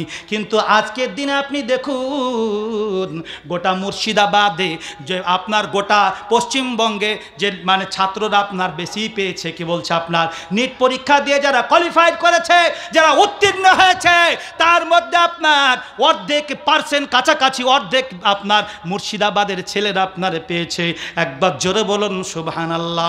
বলবেন হুজুর কি করে পেল? আপনারা জানেন যে অধ্যাপক নুরুল ইসলাম সাহেব আলামিন মিশনের যিনি প্রতিষ্ঠাতা, তার সুচিন্তাধারায়, তার নেতৃত্বে ছেলেরা পড়াশোনা করে আজকের এই জায়গায় পৌঁছেছে। মনে রাখবেন, আমি দায়িত্ব নিয়ে বলছি কথা আপনাদের, ওই মিশনে যারা পড়াশোনা করে তাদেরকে কোরআনের তালিম নিতে হয়, তাদেরকে নামাজ পড়তে হয়। নামাজ পড়া তাদের আবশ্যিক, জরুরি হচ্ছে, নামাজ পড়া লাগবে। কেন? তার শিক্ষা ব্যবস্থা এমন করে দিয়েছে, প্রাথমিকভাবে যদি সেই শিক্ষাটা কোরআনের তালিম নেয়, দ্বীনের তালিম নেয়, অটোমেটিকলি যত বড়ই ডাক্তার হোক না কেন, আর যত বড়ই প্রফেসর হোক না কেন, যত বড়ই ডক্টর হোক না কেন, সব জায়গায় গিয়ে তার নামাজটা থাকবে, দিনটা থাকবে। এর জন্য করে বলবো আপনাদের, আপনি যে আপনারা এসেছেন আজকের মাদ্রাসার প্রতিষ্ঠানে জালসা শুনতে এসেছেন, আমার মতো বড় বড়, আমি তো কিছু না, বড় বড় বক্তা আপনাদের কাছে এসে কিছু কথা রাখবেন। তারা বিনীত নিবেদন রাখবো, ছেলেরাকে মানুষ করব, অন্তত পক্ষে দিনের তালিম একটু দেব, কোরআনের শিক্ষা আমি দেব, প্রতিটা ঘরে ঘরে যেন কোরআনের শিক্ষা থাকে। আমার ছেলে যদি কোরআন পড়তে পারে, অবশ্যই আমার ছেলে কোরআন পড়ার কারণে আমার ছেলের নামাজটা কোনো দিন বন্ধ হবে না। যত বড় ডাক্তার হোক, যে সেই ডাক্তার নামাজ পড়বে, বাপের নামাজ পড়া তালকিন থাকবে। ডাক্তার মহিউদ্দিন বহরমপুরের কথা বলি, তার বাপ নিজে বলে দরজায় কড়া নাড়া দেয় ফজরের নামাজের সময় গিয়ে, নামাজটা পড়ো, ফজরের নামাজের ওয়াক্ত হয়ে গেছে। এটা তার নিজের কথা বলছে আপনাদের সম্মুখে। তাই আমাকে আপনাকে সচেষ্টবান হতে হবে, আমরা যাতে করে আমাদের ছেলেদেরকে উচ্চশিক্ষায় শিক্ষিত করতে পারি। প্রাথমিক শিক্ষাটা যেন দিনের শিক্ষা দিয়ে আপনার যত রকমের শিক্ষা ব্যবস্থা আছে সব শিক্ষা দেব। এটা আমাদের জাতির গর্ব। আমাদের ছেলেরা আইপিএস হবে, আমাদের ছেলেরা WBCS হবে, আমাদের ছেলেরা বড় ধরনের আরও বড় বড় বড় চাকরি পাবে। এটা আমাদের গৌরব, এটা আমাদের ভালো। কিন্তু মনে রাখবেন, ওই ছেলেটাকে আমাকে প্রাথমিকভাবে দ্বীনি শিক্ষায় শিক্ষিত করতে হবে। দ্বীনি শিক্ষা যদি না থাকে, লালবাগ মহকুমার একজন কি বলছে আপনার এসডিও ছিলেন, নামটা তার আমি ভুলে গেছি, আমাদের কি বলে ভগবান গোলা রোজা ইফতারের পার্টিতে গিয়েছিলেন তিনি। ক্রমাগতভাবে আমি চলে গিয়েছিলাম, সেখানে দাওয়াত পড়েছিল আমার, নামাজ পড়িয়ে আমাকে সালাম দিচ্ছেন, মানে নামাজ যখন আমি পড়ালাম তিনি সালাম দিয়ে খুব কাছাকাছি করে আমাকে ধরে নিয়ে বলছে, হুজুর কেমন আছেন? আমি তো চিনি না যিনি এত বড় অফিসার। তিনি বললেন আমি অমুক লালবাগ ডিস্ট্রিক্টের। আমি স্যার বললাম তাকে, তো তিনি সঙ্গে সঙ্গে আমার হাত ধরে বললেন, হুজুর খবরদার না, আপনি আমাকে কোনো মুহূর্তে স্যার বলবেন না, আমার থেকে ইজ্জত, আমার থেকে সম্মান আপনার অনেক গুণে বেশি।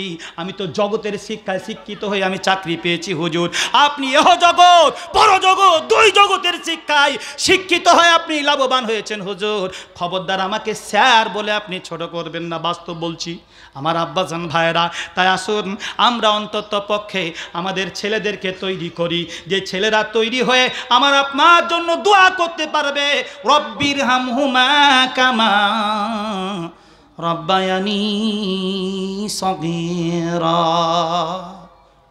আমার আপনার ছেলে যদি তৈরি করতে পারি তবেই তারা দোয়া করবে, আর যদি তৈরি করতে না পারি দোয়া করতে জানবে না, নামাজটাও পড়তে জানবে না, জানাজার নিয়াতটাও জানবে না, জানাজাই পড়ে আপনার জন্য দোয়া করতেও জানবে না।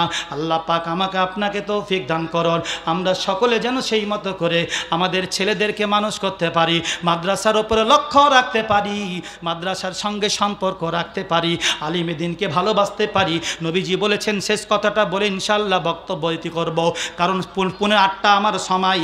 আল্লাহ নবী বলেছেন, যে ব্যক্তি একজন যোগ্য আলিমে দ্বীন, হাক্কানি আলিমে দ্বীনের দিকে তাকাবে, নবীজি বলেছেন আমি নবী সেজন্য আমাকেই দেখলো, আমার দিকেই তাকালো। আল্লাহ রসুল বলেছেন, আর যে আমাকে দেখলো সে স্বয়ং আল্লাহকে দেখলো। একবার জোরে বলুন সুবহানাল্লাহ।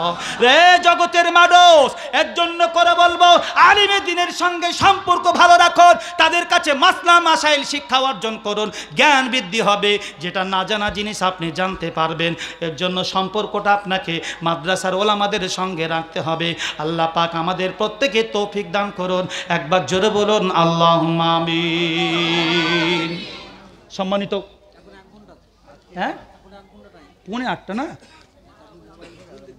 আরে 7:45, আমি ভুল দেখছি, তোবা তোবা।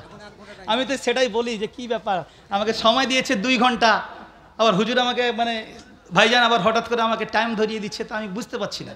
মানে আমাকেই যেহেতু দায়িত্ব দেওয়া আছে, আমার ভাইজান মানে যিনি আপনাদের মাদ্রাসার যিনি প্রধান শিক্ষক, আমি আগেই বলেছি না যে মাদ্রাসার যে সমস্ত শিক্ষকরা আছে সবাই আমার মানে, শুধু আজিজ ভাই মনে হয় সম্ভবত আমার বড় মানে একই বয়সের হবো, বড় হবে না এতটুকু আমার বিশ্বাস আছে, বাকিগুলি সব আমার স্নেহের।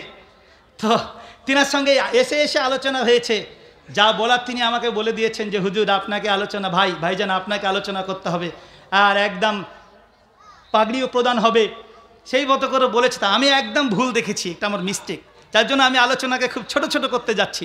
আল্লাহ সুবহানাহু ওয়া তাআলা আমাদের প্রত্যেকের কবুল করুন। আলোচনা আমি আছি আপনাদের মাঝে, ইনশাআল্লাহ আলোচনা হবে। আমি অনেক হাদিস পাঠ করেছি, অনেক মানে আয়াতে কারিমা পাঠ করেছি, ইনশাআল্লাহ শিক্ষার বিষয়ের ওপরে এবং গুরুত্বপূর্ণ আলোচনা করব ইনশাআল্লাহ। আপনারা আছেন তো? একটু হাত দেখে বলবেন না? আচ্ছা, তো এর মাঝে আমি যখন শেষ করেই দিচ্ছিলাম, তো শেষ আমার মানে মিস্টেকের কারণে, ভুলের কারণে, তাই জন্য ভাইজান উঠে পড়েছেন, আমি বুঝতে পেরে নিয়েছি যে কী ব্যাপার, মানে যে তার খাতা নিয়ে তারা বসে আছেন, আর তো আমারও ভুল হচ্ছে, যে আমার ধারণা হলে তাহলে অন্য জনাকে দিয়ে উনি কাজটা শেষ করবেন, তা আমি বেঁচেই গেলাম। এটা ভাবলাম, আসলে আমি আল্লাহর দয়াতে আপনাদের দোয়াই কোনো জায়গায় আমাকে 1 ঘন্টা বলে ছাড়তে দেয় না, কোনো জায়গা না, পেলে ওটা আমার ভাগ্য মনে করি আমি, যে 1 ঘন্টা বলতে পারলাম আজকের, মানে খুব যে জায়গা খুব কাছাকাছি হলো, তাড়াতাড়ি হলো। যেখানেই যাই, কালকে যেখানে ছিলাম না বলবো বলে 2 ঘন্টা, তার আগের দিনও তাই, এরকম প্রতি জায়গায় যেখানেই যাই কম হলেও আমার 1.5-2 ঘন্টার নিচে কোথাও আমাকে দেয় না, যে হুজুর নামতে দেয় না। কিন্তু আমার এটা মিস্টেক, আল্লাহ সুবহানাহু ওয়া তাআলা আমাদের প্রত্যেকের হেফাজত করুন। এরই মাঝে একটা ছোট্ট নাতে রাসূল শোনাবো, কি দিয়ে ওয়াজের দিকে যাবো, শুনবেন? একটু বলেন আপনারা, কিছু শুনবেন না? আচ্ছা, আমার নবী প্রাণের নবী গো, আপনি হইলেন জান্নাতের সরদার। আপনারা বলেন, নবীজি জান্নাতের সর্দার না সর্দার নয়?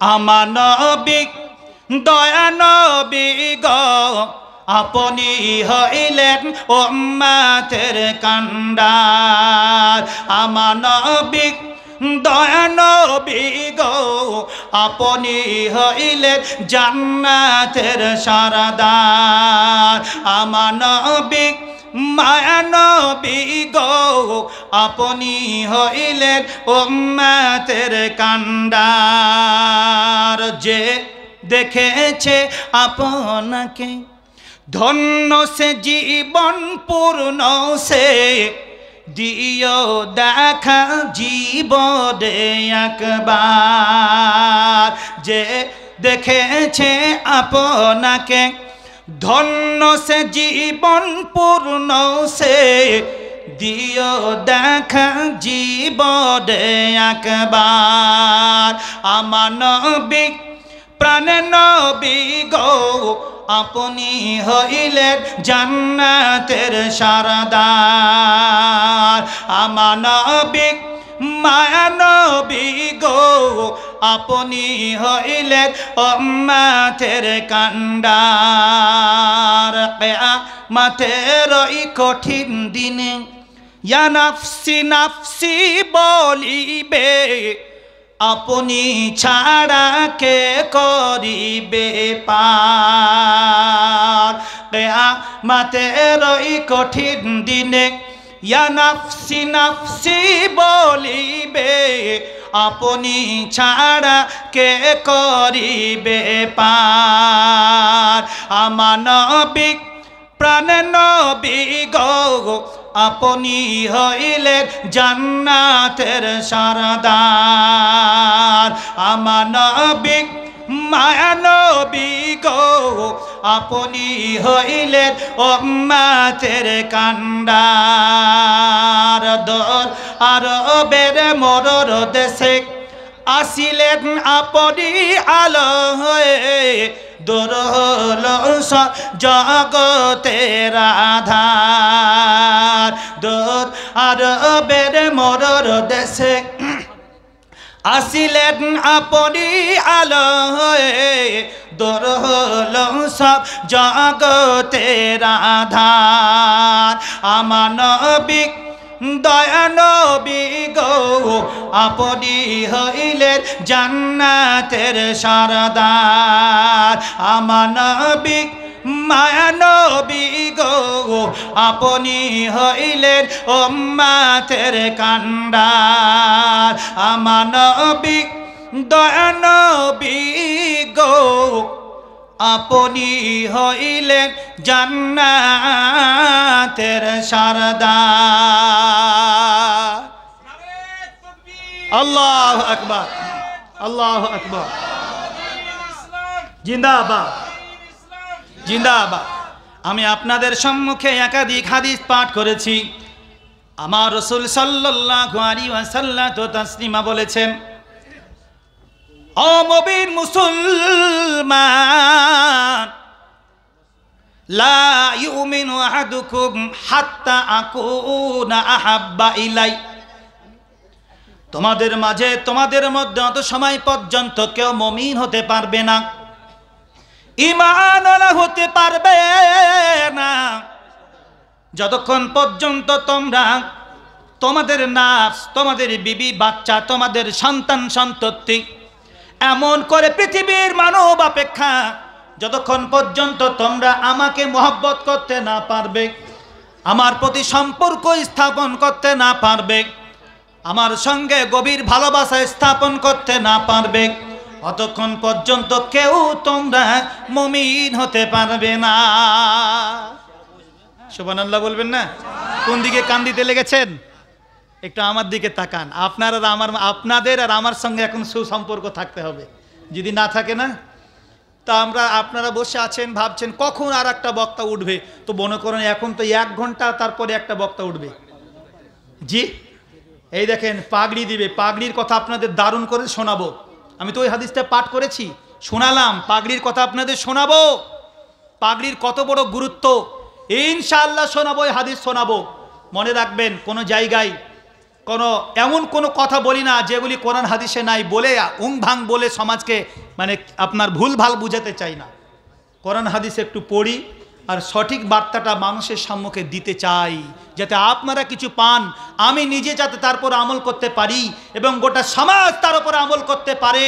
আল্লাহ পাক আমাদের প্রত্যেকের কবুল করুন, বলুন আল্লাহুম্মা আমিন। নবী মুহাম্মদ রাসূলুল্লাহ সাল্লাল্লাহু আলাইহি ওয়াসাল্লাম তো তাসলিমা, নিজের বাণী এটা। আল্লাহ রসুল বলেছেন আরও একটা হাদিস, নবীজি আমার বলেন, ও আমার উম্মাত উম্মাতানি, তোমরা সড়ক, যারা তোমরা একটা আমার সুন্নাতকে উজ্জীবিত করলে, মান আহইয়া বিন সুন্নতি ফাকাদ আহইয়ানি,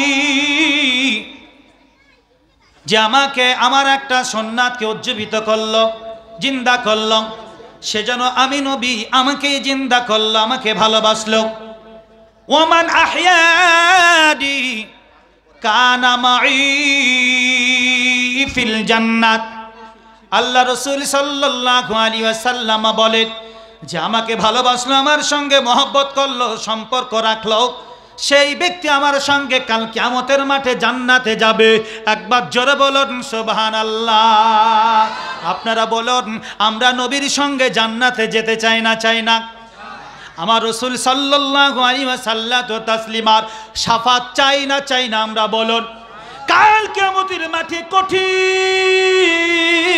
দিন, সেই দিন যেদিন আমার আপনার মাথার উপরে সূর্য দণ্ডায়মান হবে, আর ওই সূর্যের তাপে মানুষের শরীর থেকে গোটা চরকগুলি গলে গলে গলে, সহিহ হাদিসের ব্যাখ্যা বুখারী শরীফের বর্ণনা এসেছে, চরকগুলি গলে গলে কারো আপনার পায়ের নিচের ঘটি পূরণ হবে, কারো হাঁটু হবে, কারো কোমর হবে, কারো সিনা হবে, কারো গলা কেউ হেলবে, ওই আপনার রক্ত মাংসের পুজে যে জল বইবে বন্যার মতো হবে, তাতে এই মতো করে আপনার মানুষ সেই কঠিন দিনে তারা হেলাহেলি করবে। আমার আল্লাহ সুবহানাহু তাআলা ওই কঠিন দিন, যেই দিন মুহাম্মাদুর রাসূলুল্লাহ সাল্লাল্লাহু আলাইহি ওয়াসাল্লাম নবী আমার আল্লাহ দরবারে সাজদায় পড়ে পড়ে পড়ে কাঁদবেন।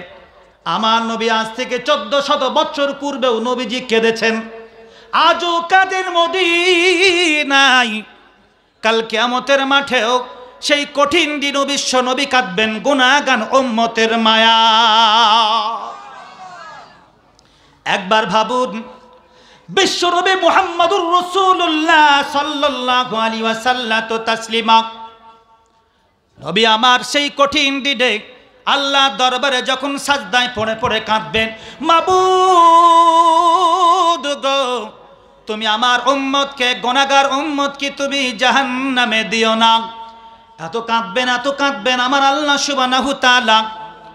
আল্লাহ পাক বলবেন, ইয়া মুহাম্মদ ইরফা রাসিকা সালতুতা, অদস্ত হাবিব মুহাম্মদ সাল্লাল্লাহু আলাইহি ওয়াসাল্লাম, তুমি তোমার মাথা তোলন করো, মাথা উঠাও, আর চাও যেটা চাইবে আমি আল্লাহ সেটাই তোমার কবুল করব। একবার জোরে বলুন সুবহানাল্লাহ। আমার নবী বিশ্ব নবী মুহাম্মদুর রাসূলুল্লাহ সাল্লাল্লাহু আলাইহি ওয়াসাল্লাম তো তাসলিমা, নবীজি আমার কাল আজও কাঁদছেন, কাল কিয়ামতের মাঠেও কাঁদবেন।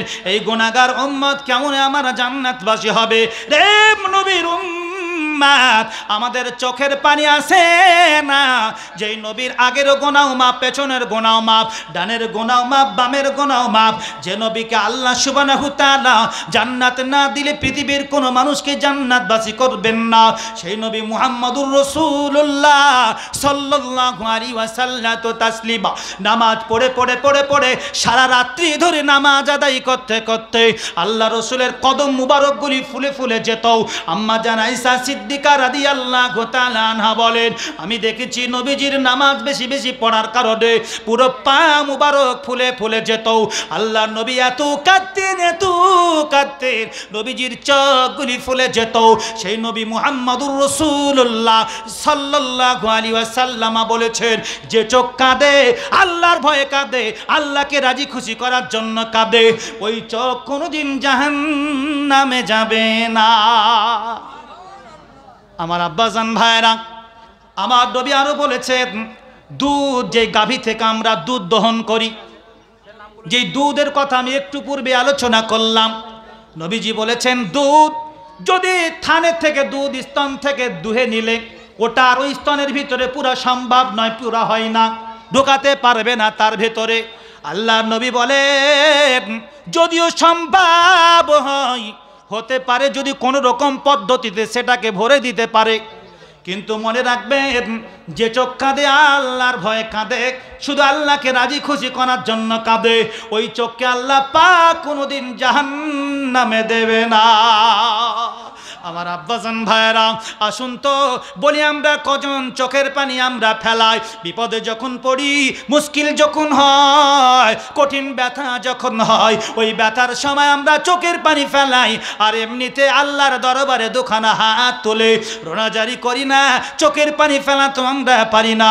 আল্লাহ নবী বলেছেন আমার উম্মাত রে, যদি তোমার চোখের পানিও না ঝরে, তুমি ঝরানোর বাহানা করো, ভান করো, অভিনয় করো, আমার আল্লাহ পাক অন্তর্যামী ভালো করে জানে যে তোমার চোখের পানি না ঝরলেও তুমি ঝরানোর জন্য প্রচেষ্টাবান হচ্ছ, ঝরানোর জন্য তুমি কৌশল করছো। আল্লাহ সুবহানাহু তাআলা ওই চোখকে কোনোদিন জাহান্নামে দেবে না। আমার আল্লাহ পাক আমাদের প্রত্যেকের কবুল করুন। আল্লাহ সুবহানাহু তাআলা তার পবিত্র জবানে বলেছেন বিসমিল্লাহির রহমানির রহিম, কুল হে নবী তুমি বলো ইন কুনতুম তুহিব্বুনাল্লাহ, যারা আল্লাহর সঙ্গে মহব্বত করতে চায়, আল্লাহর সঙ্গে প্রেম প্রীতি ভালোবাসা স্থাপন করতে চায়, আল্লাহর সান্নিধ্য পেতে চায়, তারা যেন তুমি নবী তোমার ইত্তিবা করে, ফাত্তাবিউনি, তারা তোমার ইত্তিবা করে, তোমার অনুসরণ করে, তোমার অনুকরণ করে। আল্লাহ পাক বলে নবী গো, যারা তোমার অনুসরণ করবে, তোমার ইত্তিবা করবে, তোমার অনুকরণ করবে, আমি আল্লাহ সুবহানাহু তাআলা তারাই আমার সান্নিধ্য পাবে, তারা আমার নৈকট্য হাসিল করবে, তারা আমার দিদার হাসিল করবে, তারা আমার দিদার পাবে। আমি আল্লাহ পাক যারা আমার নৈকট্য হাসিল করে নেবে, আমার দিদার পাবে, আমি আমার যারা দিদার পেয়ে গেল, আমি আল্লাহ সুবহানাহু তাআলা তাদের জীবনের সমস্ত গুনাহ খাতা মোচন করে দেব। একবার জোরে বলুন সুবহানাল্লাহ।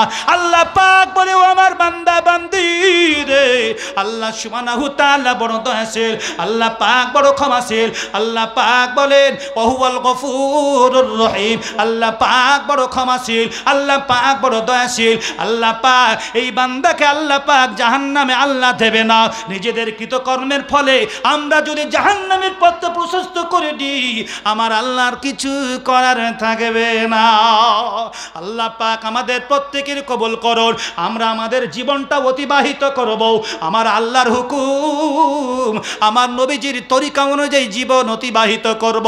এই জগতের মানুষ রে, বিশ্ব নবীর সাহাবারা আল্লাহ রসুলকে কত ভালোবেসেছিলেন, একটু একটু করে যদি দেখি, হযরতে খাব্বাব বিন আরিত রাদিয়াল্লাহু তাআলা আনহু, তার জীবনী, তার ঘটনা, তার হাদিসগুলি আমি প্রায়শই দেখতে থাকি। একদিন হযরতে উমর ফারুক আজম রাদিয়াল্লাহু তাআলা আনহু তাকে তলব করলেন, ডাকলেন তার মাসনাদে।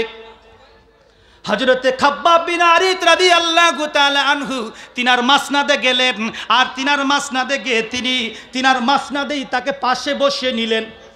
খাব্বাব বিন আরিত রাদিয়াল্লাহু তাআলা আনহুকে বসিয়ে নিয়ে কত কত কথা বলে, এই মাসনাদের এই আপনার কি বলছে, সভাসদের বসার যোগ্য অধিকার একমাত্র আপনারাই রাখেন, আপনি রাখেন, আপনারা রাখেন। এই ভাষাটা অবশ্যই আপনার থেকে হযরতে বেলাল রাদিয়াল্লাহু তাআলা আনহু বেশি। এই কথাটা যখন বললেন, খুব গুরুত্ব দিয়ে শুনবেন, এই কথাটা যখন হযরতে উমরে ফারুক আজম রাদিয়াল্লাহু তাআলা আনহু বললেন, আল্লাহ রাসূলের সাহাবা হযরতে খাব্বাব বিন আরিত রাদিয়াল্লাহু তাআলা আনহু বলেন, আল্লাহর নবীর সাহাবা, আমিরুল মুমিনিন, খলিফাতুল মুসলিমিন, আপনি যেই কথাটা বললেন, আমার থেকেও বেলাল এই জায়গার অধিকার বেশি রাখে না। হযরতে বেলাল রাদিয়াল্লাহু তাআলা আনহুর হামি অর্থাৎ মাদাদগার ছিল, তাকেও সাহায্য সহযোগিতা করেছে। হযরত আবু বকর সিদ্দিক রাদিয়াল্লাহু তাআলা আনহু যখন বেলাল রাদিয়াল্লাহু তাআলা আনহুকে উমাইয়া বিন খালফ মক্কার মাটিতে তাকে গলায় দড়ি বেঁধে, দুই হাত বেঁধে, পা বেঁধে যখন টানা হাঁচড়া করছিল, রক্তাক্ত অবস্থা, উত্তপ্ত বালুকা রাশির ওপরে পুরো শরীর দিয়ে যখন ক্ষতবিক্ষত রক্ত প্রবাহিত হচ্ছিল, ঠিক তেমনি সময়ে হযরতে বেলাল হযরতে আবু বকর সিদ্দিক রাদিয়াল্লাহু তাআলা আনহু যখন ওই পথ দিয়ে যাচ্ছিলেন, সেই পথ দিয়ে যেতে লেগে তিনি দেখতে পেলেন বেলাল রাদিয়াল্লাহু তাআলা আনহুর উপরে অত্যাচার। আমার আব্বাজান ভাইরা দেখুন, গুরুত্বপূর্ণ একটা